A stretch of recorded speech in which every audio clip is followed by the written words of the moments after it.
ஏய் அப்பா, காலையில இருந்து இட்லி அவிச்ச மேனிக்கே தான் இருக்கேன். என் மாமியாரும் நாத்தனாரும் இட்லி போதும்னு ஒரு வார்த்தை சொல்ல மாட்டாங்களே. வைக்க வைக்க சாப்பிட்டுக்கிட்டே இருக்காங்க. கொண்டு போய் கொடுத்து கொடுத்து நானே டயர்ட் ஆயிட்டனே. எப்ப எப்ப எப்பா முடியல. இந்த வாரத்தே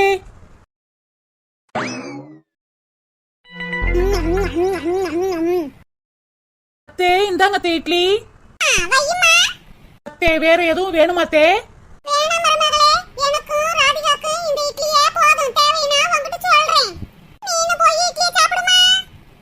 சரி தே. இன்னைக்கு இட்லி பஞ்சு மாதிரில இருக்கு. எம்மா ஓ மருமகளே தலையில தூக்கி வச்சு ரொம்ப ஆடாதம்மா. இட்லி ஒண்ணும் பஞ்சு மாதிரிலாம் இல்ல, கல்லு மாதிரிதே இருக்கு. ஏண்டி ராதிகா, இட்லி நல்லா தானே இருக்கு. அவ எது செஞ்சாலும் குறை சொல்லிக்கிட்டே இருக்க. குறை சொல்லி சொல்லியே ரெண்டு இடுக்கு இட்லியை நீனே ஒத்தால முழுங்கிக்கிட்டு உட்காந்துக்கிட்டு இருக்க. எம்மா நான் ஒண்ணு ருசிக்காக ஒண்ணும் சாப்பிடலாமா, வயிற்று பசிக்காகத்தையும் சாப்பிடுறேன். வேற என்ன செய்ய, எல்லாம் என் தலையெழுத்து. என் மாமியார் தான் எப்ப பார்த்தாலும் இட்லியும் தோசையுமா செஞ்சு கொடுத்துக்கிட்டே இருக்கு. சரி இங்க வந்தாலாவது நல்ல நாக்குக்கு உணர்ச்சியா நல்லா புதுசு புதுசா டிஃபரெண்டா செஞ்சு கொடுப்பீன்னு பார்த்தா இங்கேயும் இட்லி தோசையே செஞ்சு கொடுத்துக்கிட்டு இருக்கீங்க. என்னைய பாக்குற எல்லாருமே ஏமா ராதிகா இப்படி நெளிஞ்சு போயிருக்க, துரும்பா இழைச்சு போயிருக்கம்மா, நல்லா சாப்பிட வேண்டியதானேன்னு சொல்லி கேக்குறாங்க. அதான் அம்மா வீட்டுக்கு வந்து நல்ல ஒரு வாரம் இருந்து நல்லத விளத சாப்பிட்டு உடம்ப தேத்திட்டு போகலான்னு பார்த்தா நீங்களும் இட்லியும் தோசையும் மட்டுமே குடுக்குறீங்க, மித்தத கண்ணிலேயே காமிக்க மாட்டீங்களே. ஏட்டி அதெல்லாம் நீ நல்லா தாண்டி இருக்க, நல்ல கொழு கொழு பேபி மாதிரி இருந்துகிட்டு சாப்பிட முடியல திங்க முடியல ஏதாச்சும் சொல்லிக்கிட்டு இருக்காத. இந்த இட்லி வேணுமா? அட போமா, இட்லி இட்லி தின்னு தின்னு சொல்லிக்கிட்டு இருக்க. ஒரு பரோட்டா, ஒரு பூரி, ஒரு பொங்கல் ஏதாச்சும் டிஃபரெண்டா செஞ்சு தரீங்களா? அடியே உனக்கு எது வேணாலும் முத நாளே அண்ணி கறிட்டு சொன்னா செஞ்சு கொடுப்பா. நீ இப்பயே வந்துகிட்டு பூரி வேணும், பொங்கல் வேணும், பரோட்டா வேணும் சொல்லிக்கிட்டு இருந்தா எப்படி நீ செய்வா? எம்மா என்னம்மா எனக்கு சப்போர்ட் பண்ணாம உன் மருமகளுக்கே சப்போர்ட் பண்ணிக்கிட்டு இருக்க. எந்த குடும்பத்திலயும் இப்படி நடக்காதுமா. உனக்கு ஏதாச்சும் ஒண்ணுன்னா நான் தாமா பார்க்கணும். என்னைய தான் நீ பெருசா நினைக்கணும்னு நான் ஆரம்பத்துல இருந்தே சொல்லிக்கிட்டே இருக்கேன். நீ கேட்கவே மாட்ற. எப்ப பார்த்தாலும் அண்ணியை தூக்கி தலையில வச்சுக்கிட்டு டங்கு டங்கு டங்கு டங்குன்னு ஆடிக்கிட்டே கிடக்க.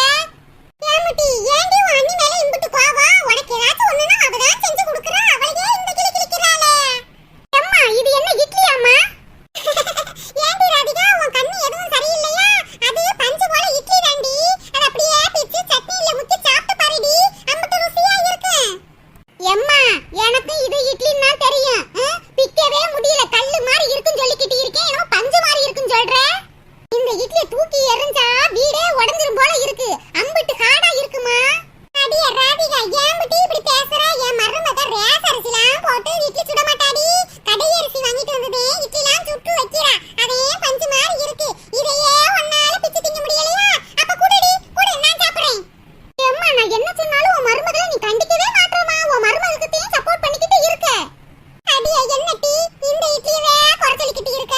அன்னைக்கு ஒரு நாள் உங்க வீட்ல வந்து இட்லி சாப்பிட்டேனடி, பிக்கவே முடியலடி, சுத்தில எடுத்துட்டேன் உடைக்கலாம், அந்த மாதிரி இருந்துச்சு இட்லி. அதையும் தான் நான் சாப்பிட்டுட்டு வந்தேன். உனக்கு நல்ல இட்லி வேணும், நல்ல வட்டமா வெள்ளையா வேணும்னா நீனே மாவு அரைச்சி இட்லி சுட்டு சாப்பிட வேண்டியதானே, நாங்களா வேணாம் சொல்றோம். இந்த அம்மா என்ன நம்மளுக்கே இட்லியை சுட்டு சாப்பிட சொல்றாங்க, அண்ணிய ஒரு வார்த்தை சொல்றாங்களான்னு பாரு. அண்ணியும் மாமியாரும் அவ்வளவு க்ளோஸாவா இருக்காங்க, இருக்க விட்டு வேணாம்னா. இங்க பாருடி ராதிகா, அவ செஞ்ச இட்லிய பத்தி இவ்வளவு குறை சொல்லிக்கிட்டு இருக்கிறது மட்டும் அவளுக்கு தெரிஞ்சுச்சோ ஒழுசு தட்டோட புடிங்கிட்டு போயிடுவாடி. அப்புறம் உனக்கு மாவு கூட கிடைக்காது பாத்துக்க. ஒழுங்கு அவிச்சு கொடுத்த இட்லியை நல்லா தின்னுட்டு போய் தூங்குறியா? சும்மா பேசிக்கிட்டு கிடக்க தின்னடி. அட ஆமா, என் அண்ணி கறி செஞ்சாலும் செஞ்சு புருவா, நம்ம வாட்டுக்கு சாப்பிடுவோம். இவ்வளவு நேரம் என் மருமக செஞ்ச இட்லியையும் அவளையும் என்னமா குறை சொல்லிக்கிட்டு இருந்தா, அவ வந்து இட்லியை புடிங்கிட்டு போயிடுவான்னு சொல்லவும் என்னமா லபக்கு லபக்கு லபக்குன்னு சாப்பிடுறா.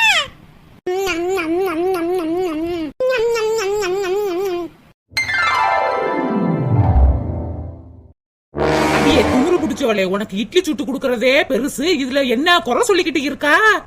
நம்மள என்ன குறை சொல்லிக்கிட்டு ரெண்டு சட்டி இட்லியே நல்லா மடக்கு மடக்கு மடக்குன்னு முழுங்கிக்கிட்டு எண்ணெயவே நீ இந்த போடுறியா? இட்லிக்கு அரிசியை ஊற வச்சு பக்குவமா அரைச்சு நல்ல மெத்து மெத்துன்னு இட்லியை சுட்டு கொடுத்தா விடக்கு வடக்கு வடக்குன்னு நல்லா முழுங்கிட்டு என்னமா குறை சொல்றா? வேலை செஞ்சு பார்த்தா தானே வலிக்கும். திமுரு பிடிச்சவ இவளை எப்படியாவது மாமியார் வீட்டுக்கு அனுப்பிடலான்னா நானும் பாக்குறேன், எங்க முடிய மாட்டேங்குதே. சகுனி மாதிரி நடுமணில உட்காந்துக்கிட்டு நகல மாட்டுறாளே. பக்கத்து தெருவுல கல்யாணம் முடிச்சு கொடுத்தது தப்பா போச்சே. ஆனா உனா ஓடியாந்துரா. சரி வாராளே, ஒரு நாள் 2 நாள் இருந்துட்டு போறாளா, 1 மாசம் 2 மாசம்ல தங்கி இருந்துட்டு போறா. புருஷனை என்ன ஏதுன்னு கண்டுக்கிறவே மாட்றா. வீட்டு வேலையும் ஒழுங்கா செய்யறது கிடையாது. நான் செஞ்சு கொடுத்தாலும் குறையா சொல்றது, மாமியார் மருமகளுக்குள்ள சண்டை மூட்டி விடுறது, எனக்கும் என் வீட்டுக்காருக்கு சண்டையை மூட்டி விடுறது சரியான சகுனியால இருக்கா. இவளை எப்படியாவது இன்னைக்குள்ள அவ வீட்டுக்கு துரத்தியே விட்டாகணும். நல்லா சோத்த போட்டா நம்மளையே என்ன குறை சொல்லிக்கிட்டு இருக்கா. எனக்கு வார ஆத்திரத்துக்கு கொமட்டிலேயே குத்தலாம் போல இருக்கு. ஏதோ பசிக்குன்னு சொல்லி சாப்பிட்டேன். அம்மா அண்ணே வானே, இப்பதானே நீ வேலைக்கு போன, அதுக்குள்ளேயும் கையில என்னமோ கொண்டு வந்திருக்க. என்னண்ணே அது? இன்றைக்கு என்னையா இனியாமல வர மாட்டியே, என்னையா விஷயம்? என்னது இந்த மனுஷன் என்னென்னத்தையோ அள்ளிக்கிட்டு வந்துகிட்டு இருக்காரு. எங்க என்னங்க ஆச்சு, இனியாரம்ல வர மாட்டீங்களேங்க, என்னங்க விஷயம்? சின்ன பொண்ணு எல்லாம் நல்ல விஷயம் தாண்டி. இன்னைக்கு 1ஆம் தேதி இல்ல, அதான் ஆபீஸ்ல சம்பள பணம் கொடுத்தாங்க. சரிங்க, சம்பள பணம் கொடுத்தா வாங்கிட்டு வர வேண்டியதானே. கையில என்னங்க? இதுவா, ராதிகா ரொம்ப நாளா சிக்கன் பிரியாணி சாப்பிடணும்னு என்கிட்ட சொல்லிக்கிட்டே இருந்தா, அதான் சம்பள பணம் வாங்கின கையோட பக்கெட் பிரியாணி வாங்கிட்டு வந்துட்டேன். இந்தாம ராதிகா, நீ ஆசைப்பட்ட சிக்கன் பிரியாணி. அண்ணே, என் மேல உனக்கு அம்பிட்டு பாசம் அண்ணே. யாப்பா சின்ராசு காசப்பட்டு செலவு பண்ணிக்கிட்டு இருக்க. இப்பதான் மருமக இட்லி சுட்டு கொடுத்தா, இப்பதான் கழுத்து முட்டை சாப்பிட்டுட்டு உட்கார்ந்து கிடக்கும். ஓ அப்படியாம்மா, என் மேலதாம்மா தப்பு. பிரியாணி வாங்குறேன்னு சொல்லிட்டு உங்ககிட்ட ஒரு போன் பண்ணி சொல்லிருக்கணும், மறந்துட்டேமா. அண்ணே, நீ ஏனே கவலைப்படுற? எங்களுக்காக ஆசாசியா சிக்கன் பிரியாணிலாம் வாங்கிட்டு வந்திருக்க, கவலைப்படாதண்ணே. அண்ணி 4 இட்லி தான் கொடுத்தாங்க. அடப்பாவி, 4 இட்லி கொடுத்தனா? 4 தட்டு இட்லி நல்லா முழுங்கிட்டு என்னமா சொல்றா? அரை மணி நேரத்துல இட்லி எல்லாம் செமச்சிரும்னே. திரும்பியும் பசிக்கும். நான் சிக்கன் பிரியாணியா வச்சு சாப்பிடுவேனே. அடுத்த நாள் வச்சு சூடு பண்ணி சாப்பிடுவேன். இவளுக்கு இருக்கிறது வயிறா இல்ல டேங்கா? போட போட போய்கிட்டே இருக்கு. எப்பா, யானைய கட்டி தீனி போடுற மாதிரில போட்டுக்கிட்டு இருக்கோம். உள்ளக்க போய்கிட்டே தான் இருக்கு, போதும் சொல்ல மாட்டாளே. அண்ணே, பிரியாணிய குடுனே. இந்தாமா. என்ன வாசனை, என்ன வாசனை? இந்த மங்குனி புருஷனை கல்யாணம் பண்ணிக்கிட்டு நான் படுற இமுசையோ. எப்ப மல்லிகை பொருட்கள்லாம் தீந்து போச்சு, வாங்கி தாயான்னு நான் 3 நாளா கேட்டுக்கிட்டு இருக்கேன். அதை வாங்கி தர துப்பு இல்ல. தங்கச்சி ஏதோ பிரியாணி கேட்டாலாம், ஒரு பக்கெட் நிறைய வாங்கிட்டு வந்து கொடுத்துருக்காரு. ராதிகா, உனக்கு இன்னொரு சர்ப்ரைஸ் வேற இருக்கு.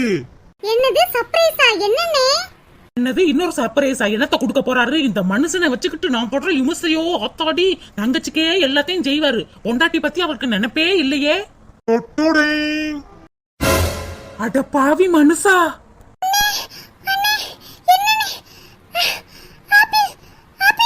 ஆமாமா தங்கச்சி, ஆப்பிள் போனே தான். நீ ரொம்ப நாளா ஆசைப்பட்டு கேட்டீல, அதான் வாங்கிட்டு வந்துட்டேன். என்னப்பா சின்ராசு, உன் தங்கச்சிக்கு ஏதோ அட்டைப்பட்டி கொடுத்து அவ சந்தோஷப்படுறாளே. என்னப்பா இது? அம்மா, அம்மா, இது ஆப்பிள் போன்மா. அண்ணே எனக்காக பாசமா வாங்கிட்டு வந்திருக்காங்க. ஆமாமா, இது போன் தான். ஏயா தேவையில்லாத செலவுலாம் பண்ணிக்கிட்டு இருக்க? உன் தங்கச்சி ஒரு போன் தான் வச்சிருக்கல்ல. அம்மா, இந்த போனுக்காகத்தானே ராதிகாவும் மச்சானும் சண்டை போட்டுக்கிட்டாங்க. அதனாலதானே கோச்சுக்கிட்டு ராதிகா இங்க இருக்கா.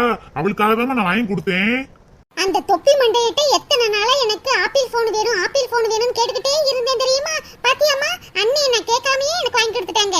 எங்க அண்ணன்னா எங்க அண்ணன் தான். ஆட ஒட்டக மூஞ்சி தலையா, நானும் 2 மாசமா என் போன் உடஞ்சிருக்கு, வேற போன் வாங்கித்தாங்கன்னு கேட்டுக்கிட்டே இருக்கேன். ஒரு லோக்கல் போன் கூட வாங்கி தரல. தங்கச்சிக்கு ஆப்பிள் போனா? சரி சின்ராசு, இந்த போனோட விலை எம்பிட்டு? எம்மா, அதெல்லாம் எதுக்குமா? போனோட விலை எனக்கு தெரிஞ்சா தூக்கி போட்டு மிதிக்கிறதுக்கு ஈஸியா இருக்கும்ல, அதுக்குத்தேன். அண்ணே எம்பிட்டுனே சொல்லுனே. ரொம்பலாம் இல்லம்மா, 1.5 லட்சம் தான். 1.5 லட்சமா? ஏண்டா சின்ராசு, உனக்கு பொறுப்பே இல்லையாடா? 1.5 லட்சத்துக்கு போன வாங்கி இவ என்ன செய்ய போறா? ஒரு நகை நட்டு வாங்கினாலாவது கஷ்ட காலத்துல பேங்கா கொண்டு போய் வைக்கலாம். இவளுக்கு தான் கல்யாணம் ஆயிருச்சுல, இவளுக்கு ஏதாச்சும் தேவைப்பட்டுச்சுன்னா அவ புருஷன்ட்ட கேட்க போறா. நீ எதுக்கு வாங்கி கொடுக்குற? எம்மா, இந்த போனை கேட்டதுனாலதானம்மா சண்டையே வந்துச்சு, அதான் நானே வாங்கி கொடுத்துட்டேன். எம்மா சும்மா இருமா.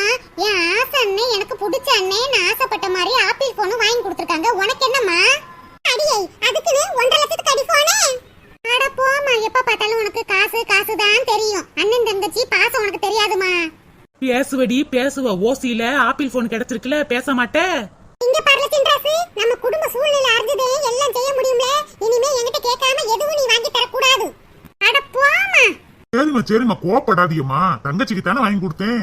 எங்க அண்ணனுக்கு என் மேல எம்பிட்டு பாசம். அண்ணன் ஒரு கோயில் என்றால் தங்கை அதில் தெய்வம் என்றோ. அடே ராமா, இந்த கன்றாவியெல்லாம் என் காது கொடுத்து கேட்கணும்னு என் தலையெழுத்தா. அண்ணே நம்ம ரெண்டு பேரும் பாசத்துல பாசமலர் படத்தையே மிஞ்சிருவோம்னே. என்னென்ன சொல்றா? ஐபோன் கிடைச்சிருச்சுன்னு சொல்லிட்டு பாசம் தேசம்னு தேசம் போட்டுக்கிட்டு திரியிறா. இந்த மனுஷன் ஓவரா தான் தங்கச்சி தங்கச்சின்னு உயிரை விட்டுக்கிட்டு கிடக்குறாரு. இவருக்கு 4 சாத்து சாத்துனாத்தேன் சரியா வரும். ஏங்க ஏங்க அடுப்படிக்கல வாங்கலைங்க. அண்ணி நானும் எங்க அண்ணனும் பேசிக்கிட்டு இருக்கோம்ல, இப்ப எதுக்கு அடுப்படிக்கு கூப்பிடுறீங்க? ராதிகா உன் அன்னிக்காரி நான் டயர்டா வந்திருக்கேன்லமா, அதான் டீ போட்டு குடுக்கறதுக்காக கூப்பிடுறாமா. நான் போய் குடிச்சிட்டு வரேன். சரிண்ணே. சுட சுட டீ ஐயா வேணும். கொதிக்கிற டீ எடுத்து உன் மூஞ்சில ஊத்துறேன் வாயா. என் பொண்டாட்டிக்கு என் மேல எவ்வளவு பாசம். அடியே சுட சுட டீய போட்டு தாடி. யோ உனக்கு எம்பிட்டு தைரியம் யா? எனக்கு கூட தெரியாம உன் தங்கச்சிக்கு வாங்கி கொடுத்துருக்க போனு. அடியே சின்ன பொண்ணு அடிக்காதடி அடிக்காதடி. உங்க தங்கச்சிக்கு நீங்க 1.5 லட்சத்துக்கு போன் வாங்கி கொடுப்பீங்க, நான் வேடிக்கை பாத்துக்கிட்டா இருக்கணும். அடியே அடியே அடிக்காதடி. நான் ஒன்னும் போன் வாங்கி குடுக்கலடி, மச்சான் தாண்டி வாங்கி குடுத்து விட்டாரு. என்னையா சொல்றீரு? ஆமாண்டி, மச்சான் தாண்டி வாங்கி குடுத்து விட்டு என் தங்கச்சிட்ட குடுக்க சொன்னாரு. செல்லுக்காக தானே சண்டை போட்டு என் தங்கச்சி இங்க வந்திருக்கா. செல்ல வாங்கி கொடுத்தா திரும்பி அவ மாமியார் வீட்டுக்கு போயிருவாள்லடி, அதான் என் மச்சான் வாங்கி கொடுத்தாருடி. அப்படியாங்க? சாரிங்க சாரிங்க, தெரியாம உங்களை போட்டு இந்த அடி அடிச்சு விட்டேனே. அடியே என்ன அடி அடிச்சு புட்டா? ஏங்க முன்னாடியே ராதிகா வீட்டுக்காரர் தான் செல்லு வாங்கி கொடுத்தாருன்னு சொல்லிருக்க கூடாதா? நான் இந்த அடி அடிச்சு விட்டேனே. அடியே எங்கடி சொல்ல விட்ட? சொல்றதுக்கு முன்னாடியே வெளு வெளுன்னு வெளுத்து புட்டாளே.